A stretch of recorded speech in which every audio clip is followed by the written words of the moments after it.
கொழும்பு பிரேமதாசா மைதானத்தில் நேற்று பிற்பகல் நடைபெற்ற இறுதிப் போட்டியில் டாஸ் வென்ற இங்கிலாந்து அணி ஃபீல்டிங் செய்ய தீர்மானித்தது. இதையடுத்து களமிறங்கிய ஆஸ்திரேலிய அணியின் தொடக்க ஆட்டக்காரர்களான லானிங் 24 பந்துகளில் 25 ரன்களும், அலிசா ஹீலி 25 பந்துகளில் 26 ரன்களும் எடுத்து ஆட்டமிழந்தனர்.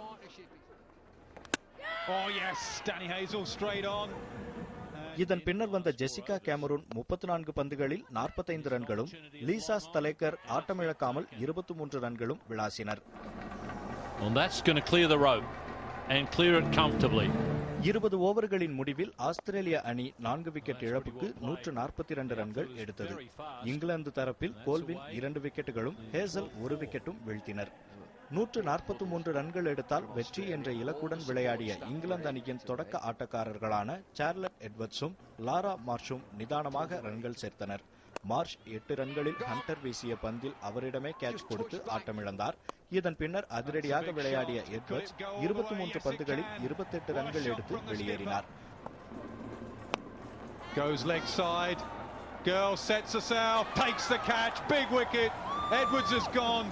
பின்னர் சாரா டெய்லர் 16 பந்துகளில் 19 ரன்கள் எடுத்து விக்கெட்டை இழந்தார். இதை அடுத்து களமிறங்கிய கிரீன்வே, பிரண்டல், யார்க், பிரண்ட் ஆகிய வீராங்கனைகள் சொற்ப ரன்களில் அடுத்தடுத்து விக்கெட்டுகளை இழந்தனர். Bowling a great line, beautiful down the ground. Oh, what a catch! What a terrific catch! எனினும் கடைசி கட்டத்தில் கன், ஹேசல் ஆகிய வீராங்கனைகள் வேகமாக ரன்கள் குவித்ததால் ஆட்டத்தில் விறுவிறுப்பு ஏற்பட்டது.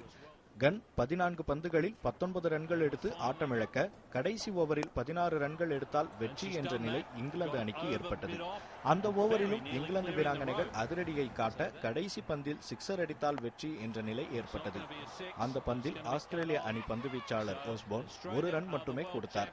இதையடுத்து நடப்பு சாம்பியனான ஆஸ்திரேலிய அணி 4 விக்கெட் வித்தியாசத்தில் வெற்றி பெற்று கோப்பையை தக்க வைத்துக் கொண்டது.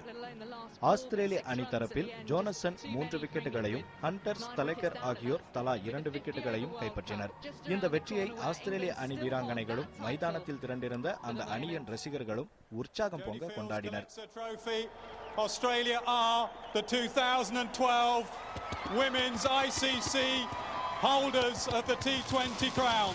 ஆட்டநாயகியாக ஆஸ்திரேலிய வீராங்கனை ஜெசிகா கேமரூனும், தொடர் நாயகியாக இங்கிலாந்து வீராங்கனை சார்லட் எட்வர்ட்ஸும் தேர்வு செய்யப்பட்டனர். புதிய தலைமுறைக்காக ரா ராஜாவுடன் Vikram Ravishankar. In what was an excellent match, and it was an excellent advertisement for women's cricket.